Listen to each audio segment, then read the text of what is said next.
Hello, everyone. My name is Neil Foote, and welcome to today's webinar, Building a CommTech Organization, Bringing Together the Tools, Teams, and Strategy. I'm your moderator today. I'm an old school journalist and a new school storyteller with more than 40 years of experience in all aspects of media. I'm CEO of Foote Communications, a Dallas-based integrated communications, public relations, and branding firm, and a principal lecturer at UNT's Mayborn School of Journalism. You know, today, data and new technologies are arming communicators with all sorts of powerful new capabilities. We're all learning about AI-driven analytics as a critical tool for understanding our businesses and our stakeholders. We're learning how AI can help us develop personalized campaigns that engage people as individuals, moving them from awareness to action to advocacy. CommTech requires certain details and skills and tools, which we will be exploring today. It requires those kinds of capabilities that will, as we dive into the conversation today, are going to require a certain understanding between what we do in industry and what we can do in education. Our panel today will explore the latest thinking on CommTech and how to prepare the profession to take advantage of the newer opportunities it offers, and even presented how we bridge this gap, how we bring together technology, the industry, and practitioners and educators together. I want to take a few moments to recognize two key partners with us today that help make this seminar happen. I want to introduce Dan Struhall, COO of the Page Society, who will say a few words, and then I'll toss it to Stacy Smith, one of the co-chairs of the Commission for Public Relations Education. Dan? Thank you, Neil. I'm Dan Struhall, the COO at Page, and I'm not a member of Page, but I'm excited to see a number of members on the call. I work closely with Page's academic subcommittee, which is chaired by Richard Woods, also on this call. And for members of CPRE and any guests who have joined us who may not be as familiar with our membership, Page is the world's leading professional association for senior public relations and corporate communications executives and educators. Our purpose is to unite the world's best communicators to transform business for the better. And we believe that chief communication officers have the opportunity and responsibility to ensure that organizations operate honestly, responsibly, and respectfully toward all stakeholders.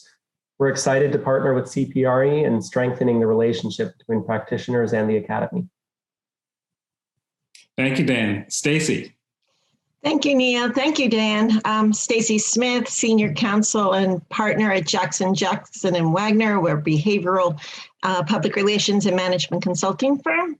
And I am co-chair of the Commission on Public Relations Education with my esteemed colleague, Tony D'Angelo, who's in one of these boxes somewhere on your screen. Let me tell you a minute about CPRE. For 73 years now and counting, the Commission on Public Relations Education has brought together academics and practitioners to conduct initiatives and research that really positively impacts public relations education and thus the public relations profession. CPRE provides benchmarks, standards, guidelines for PR education globally, and we do this through actionable and forward-looking research. In essence, we study what's being done by professionals, what's coming in the profession, and what students need to learn to be maximally effective when they get into the workplace. We also build bridges between PR education and the profession by bringing together practitioners and educators, both through our 60+ member board and through research and programming like we're doing today. We thank you for being here. We thank you for your contributions to advancing the profession, and we thank Page for partnering with us, and hope you enjoy this. Thank you, Stacy. Thank you, Dan. My job today is to keep the conversation as lively, engaging, and entertaining and informative as possible. We will be recording the session, so please take note of that. During the Q&A, we will stop the recording so you can freely ask those questions during the Q&A period. I also want to make sure we give a shout out to Page members and staff members, Richard Woods and Krishnamurti Shrimesh. They played a big role with us, and I can't help but thank again Stacy and Tony D'Angelo, co-chairs of the Commission relations education. Here we are today. We have this wonderful panel that I want to introduce you, and then we'll dive right into the conversation. As you're listening, if you have questions, please, hold on to those. We'll be making sure we get to them, but I want to dive into the conversation. We have Chris Monteiro, head of America's PR at Wise, Jeff Cartwright, Chief Growth Officer at Morning Consult, and Julie O'Neill, PhD and Professor and Associate of Graduate Studies and Administration and Strategic Communications at Texas Christian University's for College of Communication. Thank you all for taking your time today to participate in this panel. I think this is such a timely panel because of all that we've experienced this year and all that we're experiencing in the industry itself. And Chris, I want to dive right into this because I want to kind of maybe provide some level set for us. As we've talked about in planning this panel, there was lots of conversation about what is CommTech? What are we talking about here to help our audience here understand how we're going to frame today's conversation? Yeah, I appreciate it, Neil. And again, thank you everybody for joining. I apologize for my voice in advance. I woke up this morning. I won't say it. I said before, a little hoarse. So everybody get that joke. I woke up a little hoarse this morning. I think it's allergies. Otherwise, I feel fine. So bear with me. But to the question of, what do we mean when we talk about CommTech? I've heard a number of kind of descriptions, but the thing I think about here is really about how we engage our stakeholders, right? Internal and external, moving beyond what has traditionally been our role of awareness, right? And education, making sure messages are delivered. But with the advent of all the tools and technology that are available to us and the customization and the personalization of communication, there is an opportunity for us as communicators to move beyond that notion of awareness and move our audiences to action. And it's really about using those tools. And it's more than tools. I actually think it's, and I don't stand up in front of this group and suggest that I'm an expert at all this or I've figured it all out. But what I do believe is I'm a student in this, and I'm testing and trialing and learning in each place I've been. So I started at MasterCard. My kind of CommTech experience started at MasterCard. I went to KPMG.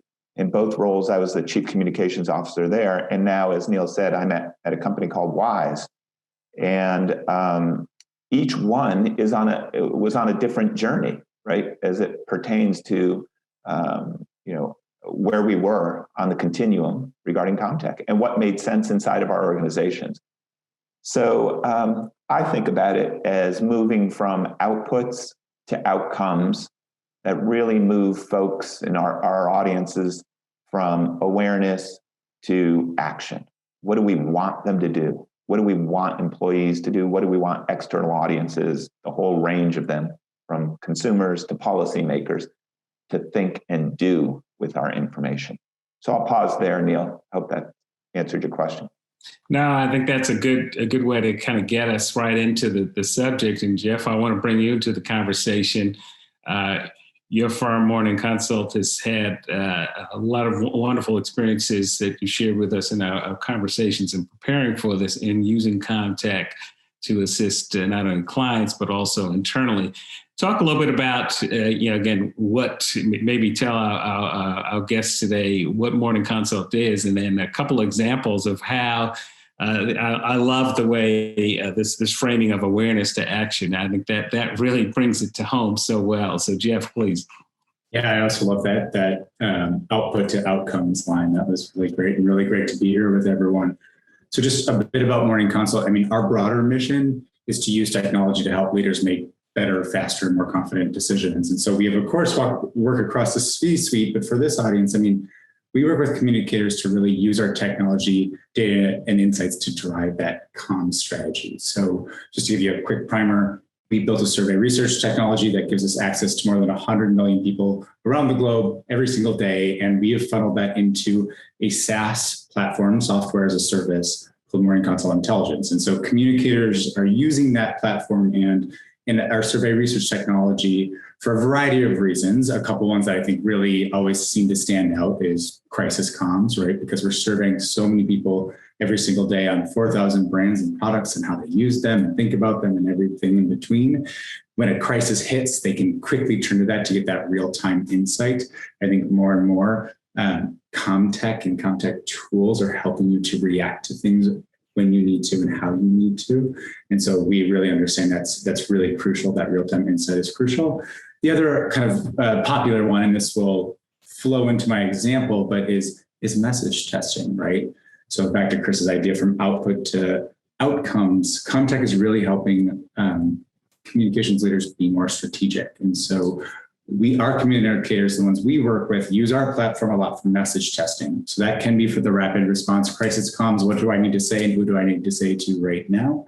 But it can also be for those big moments around positioning and finding a way to stand out and how to actually move your brand's reputation to further the bottom line or further the brand. And so the example I actually wanted to quickly call out for you all, and the Page Society has just been really at the forefront of bringing CommTech to the forefront and really thinking about it. But I think one of the things I love that Page talks about as an organization is CommTech isn't just like a set of tools, it's a way of working and a way of thinking. And so one of our recent examples, we work with Chickfila, Carrie Carolander at Chickfila, and she actually recently presented to a Page group about this, but I thought it was just really representative of how CommTech and tools like this can help you create a strategy in really intense times. So obviously during the pandemic, Chick-fil-A had to totally rethink how they were serving their customers. And so they came to us to really get the research and to understand how face-to-face ordering has to change. So to give you a bit of a timeline, Friday, April 3rd, they had a big executive meeting where they were going to be talking about how do we react to what just happened over the last 2 weeks and how do we position our business for however long this pandemic is going to go around. So that Tuesday, our team gets on the call with Carrie and her team, and we begin to really dive into research across the Chick-fil-A experience. What are the restaurant preferences of consumers? How can people feel safe when they go to QSRs? And really develop this whole kind of insight strategy for them that she later took to that meeting that Friday to help inform that approach that they ended up taking. And for any of you who have been to a Chick-fil-A or have watched them deploy this strategy, they really pioneered this safe, clean, socially distanced, like drive-through experience. And that was written about and modeled by others. And where that started, right, was with this idea of how do I use the CommTech tools I have in my tool belt to actually inform these decisions that we need to make in real time. So that's kind of one of many, many, I think, examples, but one that I think probably resonates with a lot of us, particularly any Chick-fil-A fans out there. Thanks, Jeff. The realizing how successful that Chick-fil-A model was, right? We saw certainly many folks trying to build out a vaccination strategy and a testing strategy draw on Chick-fil-A's model and we see more and more QSRs using that method of how do they get that long line in the morning done so quickly. But again, great insights here of how do analytics translate to actionable items, which I think sometimes we get lost in data and how AI and technology are going to rule the world. But fundamentally, the way that data is interpreted, how we use it to build campaigns is so important.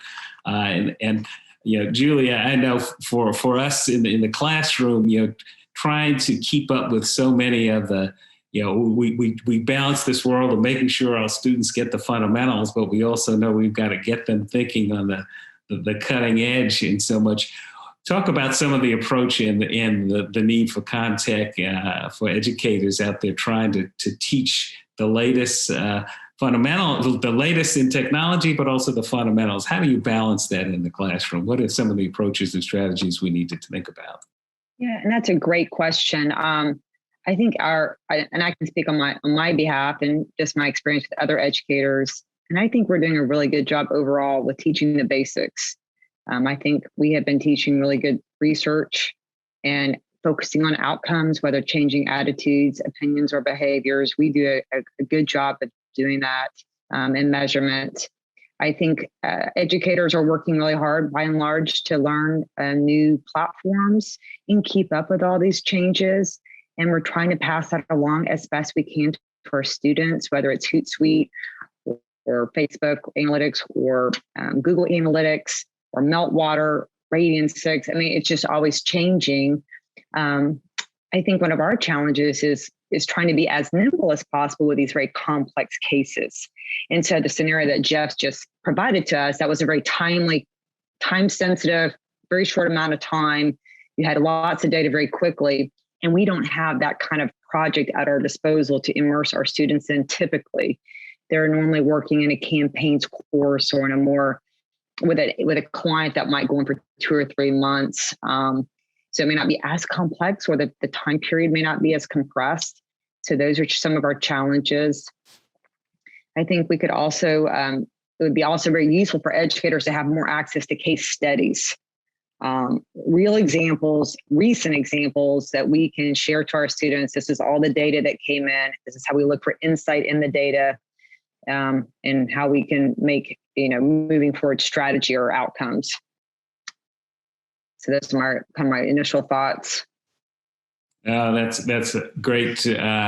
I think so much of it is helping a generation of students understand and make those connections of how it plays out in real life. And what a great case study to be able to tell them about. Well, look, Chick-fil-A is doing this, right? You're eating breakfast in front of me this morning, and I know how that happened.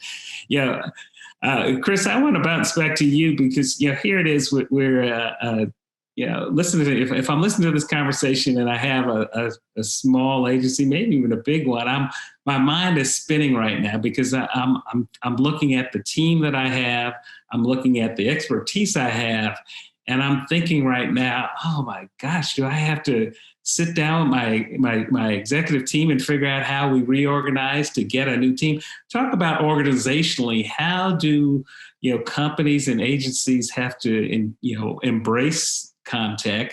Does it mean restructuring? Does it mean hiring expertise? Does it mean more training? Talk a little bit about that. Yeah, you bet. And so that was my experience at MasterCard. And I'll give you kind of the real world example. I was going on when I became the chief communications officer, I was going to a quarterly update with the executive committee. And basically what would happen in those conversations is me, along with my colleagues from around the organization, would talk about the quarter that passed and the quarter ahead and what plans were and what you needed from the executive committee to be able to be successful in what you were pursuing. And I went to one of those quarterly meetings and I sat and listened to my colleagues from across the organizations, people who ran business units, our chief marketing officer, et cetera. And I could hear they were having a different conversation than I was. I was talking about a lot of these actions that we were taking. Again, back to this notion of outputs. And they were talking about outcomes. And we had to move. That was the moment I knew as a function, we had to move. So to your question of, okay, now what do you do? Absolutely. All of the above that you just kind of rattled off there is what we did. We sat as a leadership team within the communications function and said, we're being asked an entirely different set of questions than we're traditionally used to, which was, are you communicating to employees? Are you making sure our messaging is heard in the marketplace? But now we're being asked, to what end? And show me the results, basically. And so it felt like a different game that we were playing. So yes, talking to my leadership team within communications, reorganizing. I moved, we brought in technology. Our first step really was around social listening, and measurement. That was kind of the entry into this journey. And again, this was a handful of years ago. But, very sophisticated tools that we created in partnership with then Prime, Mark Wiener, Chelsea Merkin and team. We created tools that allowed us to really track and measure every conversation going on around our brand across social platforms. And what that evolved into was reorganizing our teams to be more real-time in the conversations that were going on about our brands. So we physically moved people out of traditional offices, brought them together in units, cross-functional units, to be able to be a little bit more of a strike force, a little bit more nimble based on what we were seeing. to use the tools to intercept, conversations and messages where we think we could have influence.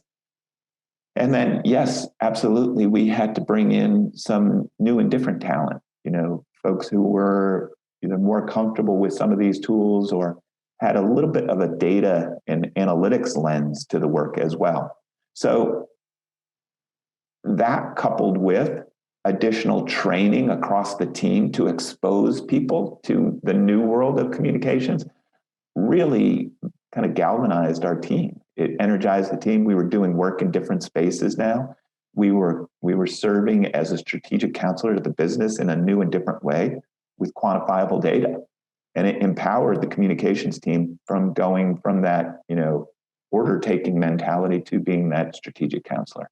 And I've seen it both, in my time at MasterCard, at KPMG, and even now at Wise, a smaller company. We've got, Wise is a money transfer company, 10 billion customers, transferring about $6 billion on a monthly basis in 56 currencies. What we're doing now in this smaller company is we're tying our communications efforts to what we call monthly new users. How do we create correlation between the way we're communicating and new users of our products? And our budget is tied to that. So is it perfect? It's probably not perfect, but we're embarking on the journey. We're intellectually curious about the impact that we can have. We're testing and trialing. And that's what I would encourage the group to think about. No one size is going to fit all, but embark on the journey.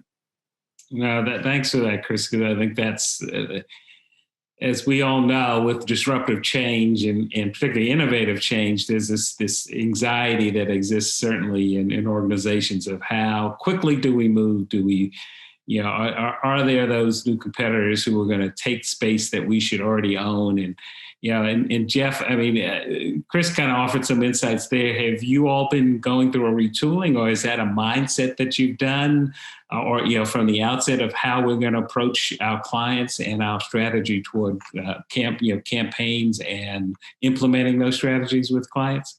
Yeah, for us, because we are a data company at our core, we kind of eat, live, and breathe that. And we have the benefit of only being around for 7 years. And so we haven't had to do a lot of internal things. And actually my head of communications, Olivia Peterson, is on the call and is just incredibly, uses so many different CommTech tools. But I think most importantly, and Chris was kind of mentioning this as well, but for communicators, I think if there's one skill I would say you have to have or you need to learn, and that might scare a lot of us. For example, I am a journalism and PR major from the University of Wisconsin. I did PR for the Atlantic. I probably failed a stats exam at some point, right? But now I'm the chief growth officer for. Haven't we all, Jeff? Haven't we all, right? But I think what is our greatest asset is we're storytellers. And so if you learn how to look at data and analytics and see the stories that emerge from there, you're going to be able to take that information and run with it. And so you will be surprised how many other people across organizations don't have that skill set and are able to do that. And so if there's anything I would encourage folks to learn is how do you look at your data and analytics and making sure you're understanding that? And then what are the insights you're pulling out of that? Because that is really what's going to help drive a lot of that forward.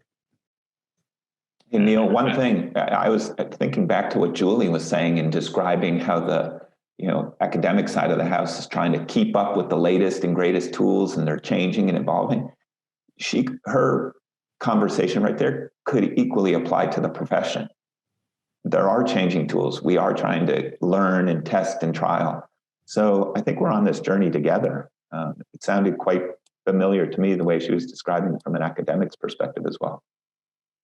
Yes, I want to bring Julie into the conversation because I love this notion that storytelling is at the heart of this, right? No matter how much data you have, no matter how you translate that data is so important to getting Julie, our students to understand that we have to work through these worlds of accepting that data is going to be coming in, and how do we interpret that data and how we tell stories with it. Talk about some of those skill sets. What are some of the tools and skills that you're trying to stress with some of your students nowadays And then what are some of the needs that you think for us in the world of academia kind of need to get to help improve us along the way? Also want to note, please, if you have questions, please you feel free to post them in the chat. We'll be taking those along the way as well. But Julie, I know you've been at the forefront of this in so many different ways of helping to build this storytelling and the tools needed. What do we need? How does academia kind of catch up in some ways and we bridge those gaps? That's a great question. And I really appreciate what Jeff said. My undergraduate degrees are in business and in public relations and the journalism side. And I always tell my students, kind of what Jeff just said, I always tell them the currency of public relations is storytelling. If you like stories and can create content, this is the major for you. And I always tell them the currency of marketing is finance. If you're a business major, even if you're doing marketing, which I had a marketing degree, you're really learning finance, right? And so that's the currency, and they're both important. But increasingly, I think, Neil, and everyone in our field of public relations, most of our students come to this major because they want to tell stories. They consider themselves creative. They want to create content. But increasingly, we are teaching our students it's half art and half science. And there's such a strategy and behavior change in this discipline. And if anything, since I've been teaching for the past 20 years, I feel like we're headed more toward the data side of the science portion of public relations. And we have to remind our students, they may not have come to our major because they're the strongest in statistics, but they can do it. They sometimes just need the confidence boost and to remind them that whatever we're teaching them right now in college at the math level is actually easier than what they learned probably in fifth grade today. And curriculum, it's not as hard as we're making it. We just sometimes have to take a step back and look at the data and take a breath. And I think what we are always trying to do as educators is to say, here's all of our data. What are the most important 3 takeaways when you're looking at this data? If you go back to the client and what we're trying to achieve. And I think they're actually quite equipped to do that. And I think that's what educators are working to do. The CPRE, the Commission on Public Relations Education, did a big project. I guess it published 3 years ago. So it's about 3.5 years ago. We did this massive project around the world looking at what knowledge, skills, and abilities our public relations students should have, according to practitioners and to educators. The number 1 skill is writing. And that should not be of surprise. Like number 3 or 4 on that list, or 2 or 3, was research and analysis. And so again, I think this is a degree where really increasingly we need to teach our students, good writing, good research and analysis, good problem solving, good critical thinking. That's really what the tools are going to change. What we learned 2 years ago may be different. So as long as we have those good skill sets, we should be in good standing for our students in our field.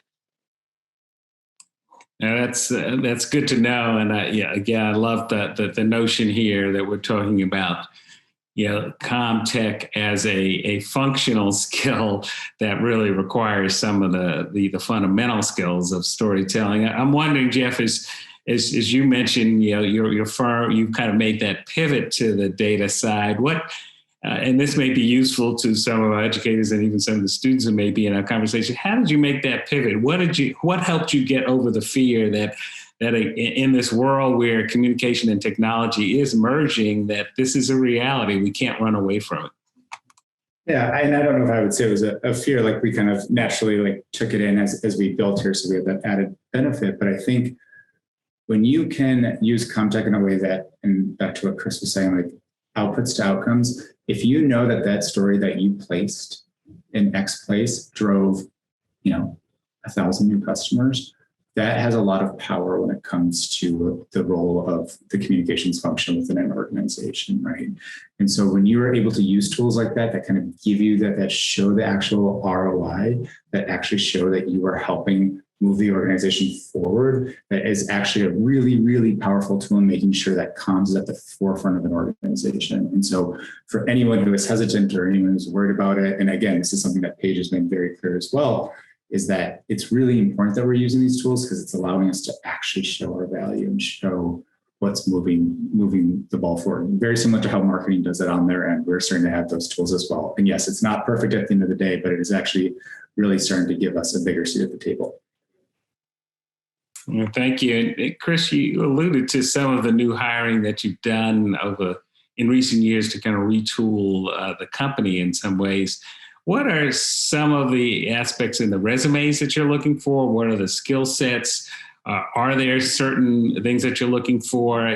Give us some help that I think will be useful, certainly for those of us who may be hiring new team members. And I think, for those of us in education, how we need to be thinking about what we might better prepare our students for with electives or other skill sets. Yeah, I think the first instinct is to go hire something, an individual specifically to solve for a need. What I've found in the organizations that I've been in is partnering across the organization works quite well. So I'll give you a current example at WISE. There's a data and analytics team, and there's an individual among the data and the analytics team that is pinned to our communications team. So she's part of the communications function, and she's helping us get to the insights, the facts that can help us be better storytellers, as Jeff and Julie were describing. While the kind of immediate reaction is let's go hire somebody uniquely skilled, I think there are partnering opportunities inside organizations, whether it be marketing or the data and analytics and research teams. There's other groups looking at this, and creating that partnership is key. That said, I think individuals who have, and there's a whole generation of folks who have coming up who grew up in this kind of social and digital environment that are very comfortable with these tools as much as they are storytelling. So I think just seeing that combination of experience, both in terms of traditional storytelling, but also in terms of real-time storytelling in today's current environment is key. Those are some of the skills that we look for. But I come back to it's intellectual curiosity on this topic is critical too, because we have a host of people who are mid-career, early career, late career, who want to learn this and to make them most effective in their careers on a personal level, but also on behalf of their organizations. Investing in them and training is critical. So I think there's stages to this. It's partnering, it's training, and certainly it's surgically hiring in unique spaces with unique skills for sure. Thanks, Chris. And you posted a link in our chat that I encourage folks to take a look at. It's a wonderful resource page. It certainly looks at some of the industry players in it, but I also love the idea that it looks at other resources, insights, content and automation, experiences, optimization, workflow management. So very breaking down some of the core tools in that area. And I'm wondering, Julie, I want to bounce this back to you in looking at a generation that we're teaching now that has never known the world without the internet. I'm sorry. Welcome to the world of Zoom, right? Talk about the students and generation who is so tech savvy now. And are you seeing that in their acuity and acceptability of using technology, or are you still kind of pushing them to use these tools more? That's a great question. I don't know. I think it kind of goes back to what Chris said. I think that it depends on the student. We can have all the tools and technology. And I think what the last year showed us with the pandemic is that it's very easy just to tune out on all of these Zoom meetings and training modules. And at the end of the day, you have to really care and engage. So I do think I think the students are digital natives, and I do think they learn more quickly on storytelling. I think they can train themselves very quickly if they want to. But I have found that still the students need the basics, the traditional things that we have always taught in public relations. the 4-step process. That is a learned, you have to teach that. And that is a learned thinking process to marry the thinking with the tool set, which they come so equipped with, because they have to learn how to think about a brand or a company or an employee. That is something that educators help teach our students. Hey, Neil, I wonder if framing this in the context to students today in terms of their own personal kind of information journeys makes it compelling. In other words, we're all sensitive to having a conversation and then suddenly on Instagram, whatever I was just talking about shows up in my feed, or, everybody's got a story like that. And, there's obviously an element to it, which is spooky and alarming, but there's also, respectful ways of doing that help brands communicate to stakeholders and audiences when they're in an important decision-making period. And those examples kind of, showcasing those make it come to life in a real way, I guess, in something that everybody can relate to. Yeah, relating these stories in the journey. I love the information journey because that exercise is kind of fascinating, right? When you engage students in that conversation. And I did this a lot when I was teaching some of my news classes, is where did you get that story? How did you track it? And who sent it to you? And how reliable is it? And I think, as we look at the world of public relations, and we see so many of our new students and news editorial students also journeying into public relations, that they're realizing that these critical connections in the information journey. What is the source? Where did it come from? How do you verify that? And then how do you use it to kind of make a good decision about it? And, Jeff, you talked about the Chick-fil-A story a little earlier, and I'm wondering from a client side, how are you helping to educate them about the tools available and how to use data and analytics to help do their jobs better? I can imagine that some are all in, and others are on the fence on this. I wonder if there's another example that you might share with how you use this to help them understand the power of what they do every day is important to making decisions, not only daily, but long-term as well. Yeah, for sure. I think Chris hit on this earlier too, when he was saying partnerships are really important within organizations. So a lot of these organizations already have insights divisions and things like that are helping them to drive those insights. And so the folks who get it, right? Like they know that this is an awesome tool. I can use it. It's, within my budget, et cetera, et cetera. The folks that don't, though, there is a lot more education that has to be done in terms of how do you move that forward. And I think where you see the groups that are most, I think, maybe advanced with CommTech are probably the more consumer facing brands or companies, right? Those who CPGs, QSRs, et cetera, who literally have to engage with consumers on a constant daily basis. The ones that don't quite see it as well, I think, tend to maybe not be so public facing or not totally understand the value of it. But I think you're starting to see them fall behind, to be totally honest with you. And so I think what we do a lot of the times is really, again, the whole conversation here is output to outcomes, right? Show the kind of outcomes you can be delivering with our CommTech or other CommTech tools like that.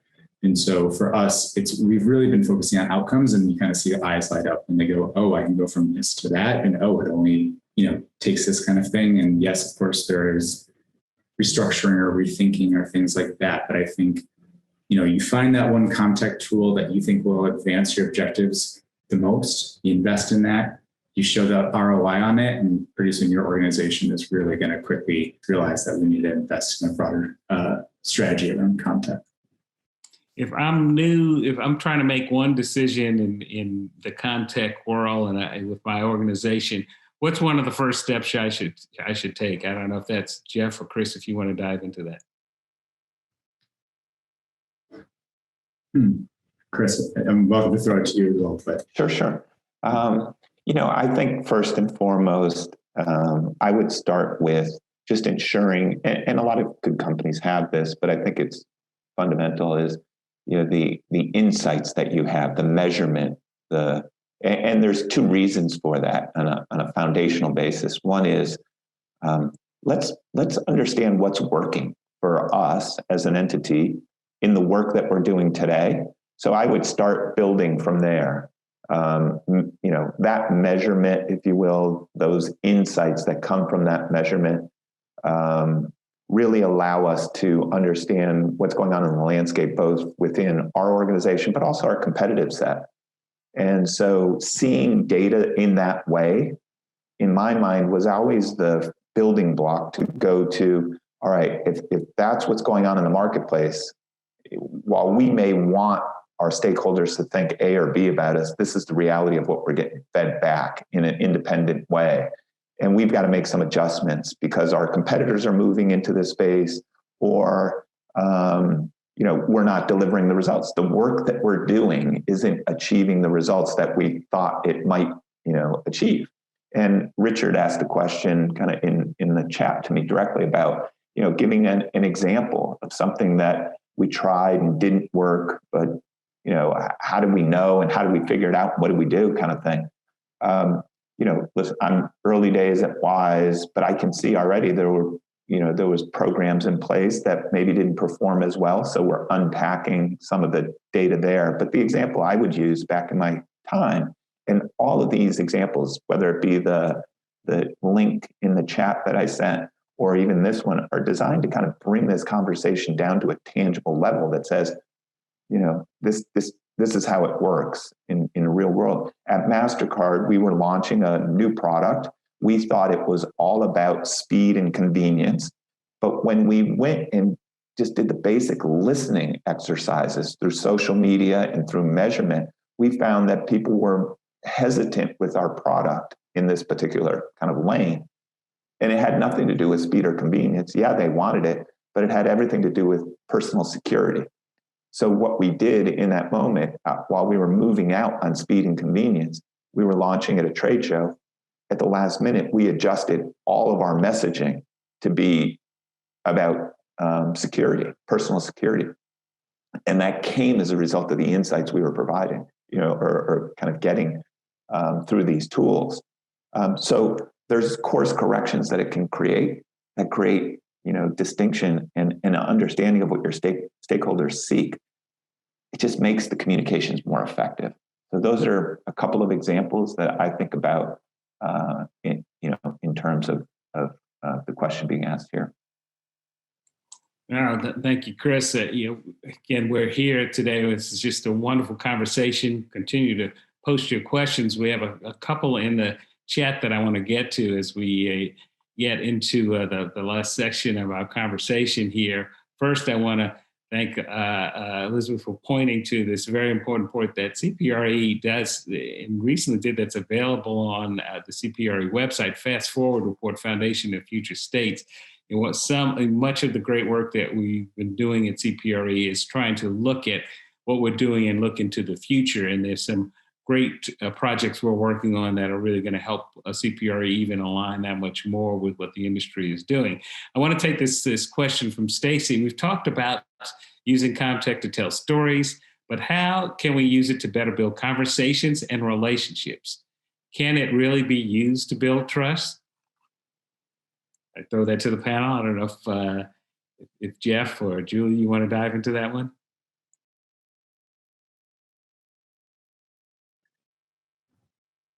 Is that from Stacey Smith? Yeah. I mean, I think that's really comes from good. I mean, I think a good conversation stems from good listening. And so I absolutely think we're using technology and teaching our students the tools to listen. Social media it's less about posting, or there is posting, but it's about engaging. So if anything, whether it's internal social tools or external tools that we use, it's a two-way street. And I think educators do a pretty good job of teaching our students the importance of that two-way conversation to build trust in relationships. I would add on to that and say it allows you to have more nuanced conversations instead of having kind of broad-based conversations that you use across all audiences. With CommTech tools, you can have those nuanced conversations to speak to those unique issues. Chris just gave a great example, right? They don't care about speed and convenience. They care about security. I'm sure that did a lot to build trust in that product and drive interest in it. And so CommTech tools allow you to do that, allow you to have that targeted, focused approach with different key audiences. Great. Question from Tony D'Angelo. I'm interested in the panel's recommendations for practical ways to apply CommTech to protect against misinformation and disinformation by bad actors in social and digital media, including bots and other non-humans. I'll just kick off. That's a great question, and it's the reason this topic is more important than ever. And also why establishing a reputation of transparency, speed, to respond. All of those things are built over time. So investing in them now, when issues arrive, can at least insulate you a bit from it. I don't have the answers here. I think there are a set of tools, and again, it comes down to transparency. And the way I think about it is speed. I've been faced with situations, and you think about it even from a legal standpoint, where there's a alternative side to an argument. I think the key is to be ready to go across all of your channels to refute the information that's being shared out there and be the sole source of truth. Quickly and aggressively engage with media. My belief is that the first media stories rule the cycle. And especially in today's environment where newsrooms are getting cut, I find that to be more and more of a challenge. So it's beyond relationships, but having the intel, if you will, where the story is coming from, and being able to intersect that quickly and get the message out through trusted media ASAP is critical.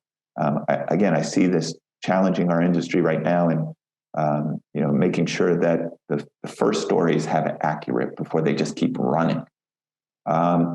So there's no one tool or silver bullet in this. I think there's a host of behaviors that insulate you in the outset: transparency, authenticity.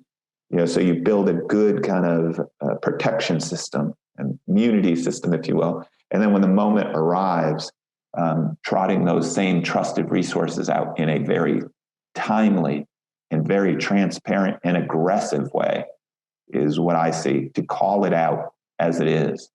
And you're leaning on that trust that you've built in the past to be seen as authentic in the moment. I'm sure there's other thinking on this that I could benefit from. No, thank you. Julie, teaching this to our students and understanding the role that public relations professionals play, particularly when some of us are, labeled as these people who are spreading misinformation or disinformation. How do we kind of manage this best use of technology, but also prepare our students? And what are some of the tools and practices you're using in your classroom to help students understand the difference between telling that story, hyping a potential event, but then also making sure we're managing the facts and the information along those lines? Yeah, these are great questions. I'm going to go back to the CPRE report that was out in 2018 and how important ethics was rated by both practitioners and practitioners and educators. And increasingly, we are putting greater emphasis on ethics in our curriculum across the world. And these are the kind of conversations that we have with our students. We have case studies, we show examples of those ethical moments that we're talking about right now. Where is that fine line? And there are some great modules, by the way, by CPRE on their website that you can go through that will present you with some scenarios and help students learn some of those nuances. Thank you. And Jeff, I want to kind of bring you in as we kind of bring some of these ideas to a focal point. What's the risk if I'm an organization, an agency, of not exploring CommTech? I mean, I'll play the devil's advocate. What the heck? I mean, I got enough on my plate. I just went through this just tremendous year. I'm trying to rebuild business and get my clients back in. And now you're telling me I gotta do this tech stuff, this CommTech stuff. Talk through and coach us on how we reframe some of that thinking and integrate it on how we use it as tools to help build our organizations, retool our organizations, prepare for the future. Yeah, I can't remember who said it, but there's some famous line of, if you do what you've always done, you'll get what you've always had. And so for any organizations who are not focused on this, they're going to stay on idle. I think the way of CommTech hopefully is not something that is a burden. If it's a burden, it's not the right tool. We're not using it right. Of course, there's a little bit of a learning curve in ways, but CommTech tools should help you do things better and faster and more effectively. And if it's not doing that, then it's probably not the right tool for you. To your point, Neil, we are now entering what is hopefully our new normal. Hopefully, a lot of companies are now thinking about their future and what's next. I think as we run at that, it's really important to know that CommTech tools will help you do that faster, better, and more effectively than ever before. And so if you can really focus on that in terms of messaging and how you think about it and how you prioritize it, it'll pay dividends in the long run.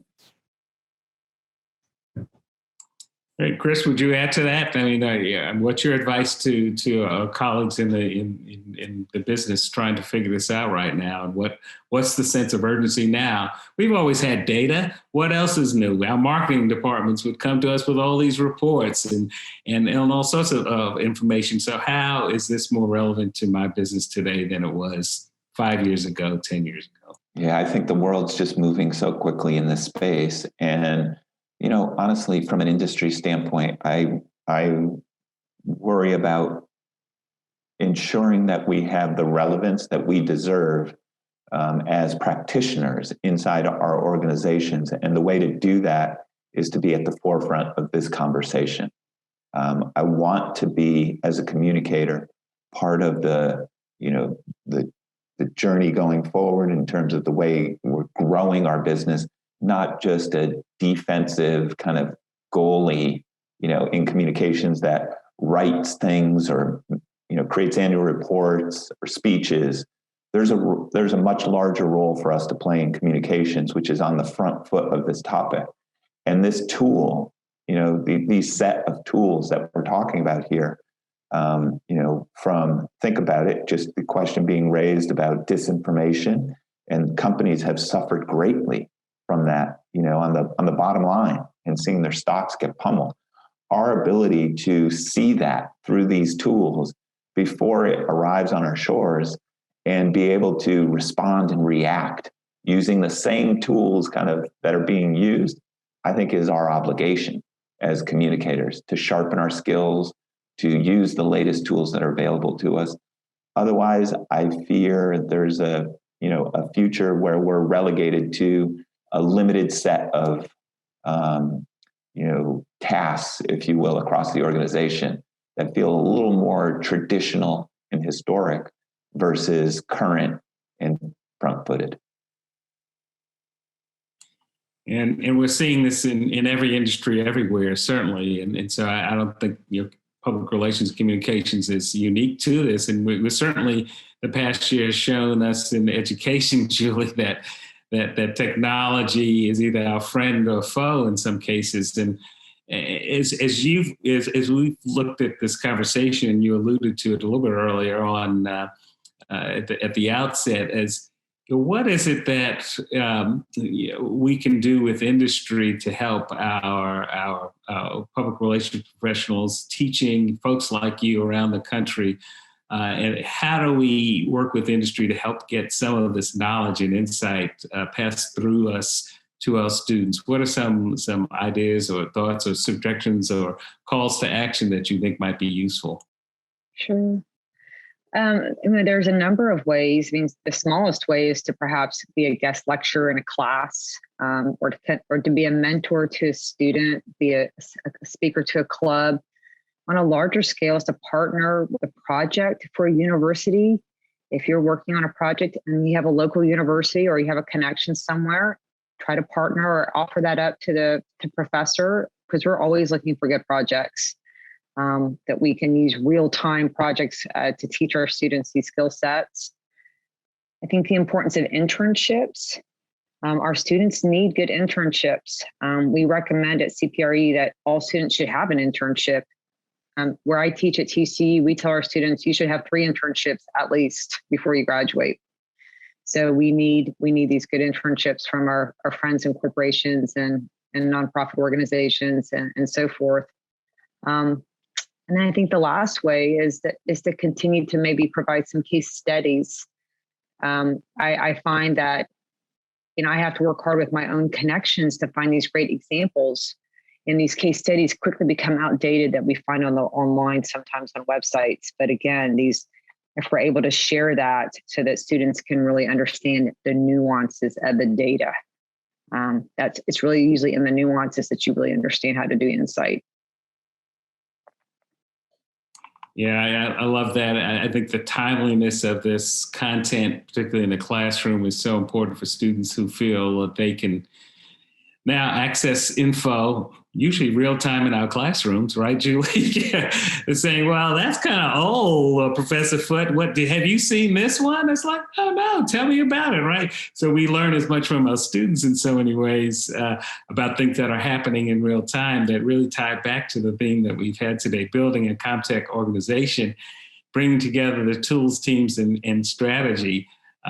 This conversation has just been absolutely fascinating, and I think we've addressed so many critical areas that I've been taking notes along the side here, and I just wanted to give just a minute or so or less to each of our panelists if there's some other one bit of advice that you might leave our guest here today, what that might be in getting a hold on what step they should understand about CommTech. I'll start with you, Jeff.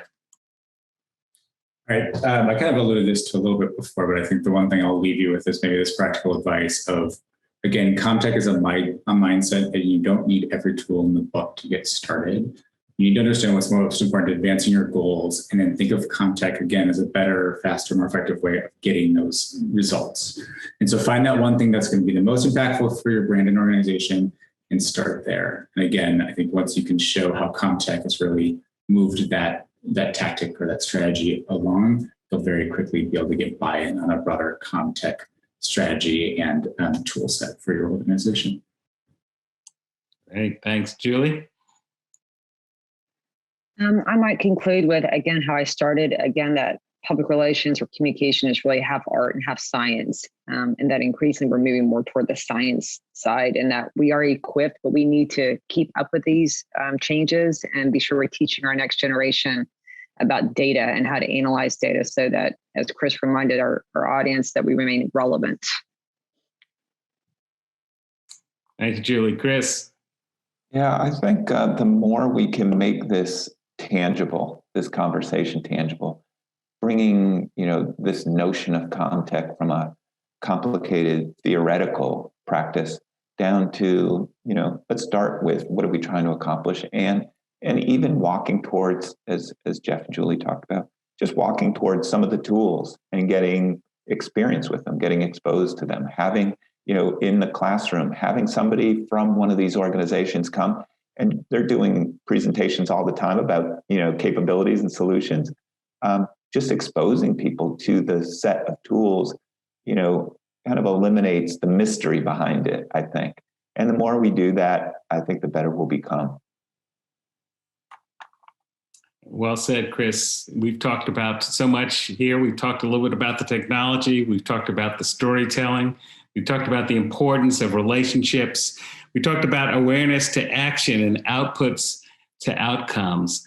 I want to thank Chris Monteiro, head of America's PR at WISE, Jeff Cartwright, growth officer at Morning Consult, and Julie O'Neill, a professor and associate dean of graduate studies and administration, strategic communications at Texas Christian University's Bob Schieffer College of Communication. I'm Neil Foote, and this has been a wonderful conversation. Paige and CPRE are deeply involved in working together to bridge together and build these partnerships. And today is one example of how we're beginning to build this continued conversation, provide tools, real live access to real live issues that I think will change the industry and change education. Really, thank you so much for joining us in this conversation today, and hope you've learned a lot and that you can use this in building other tools along the way.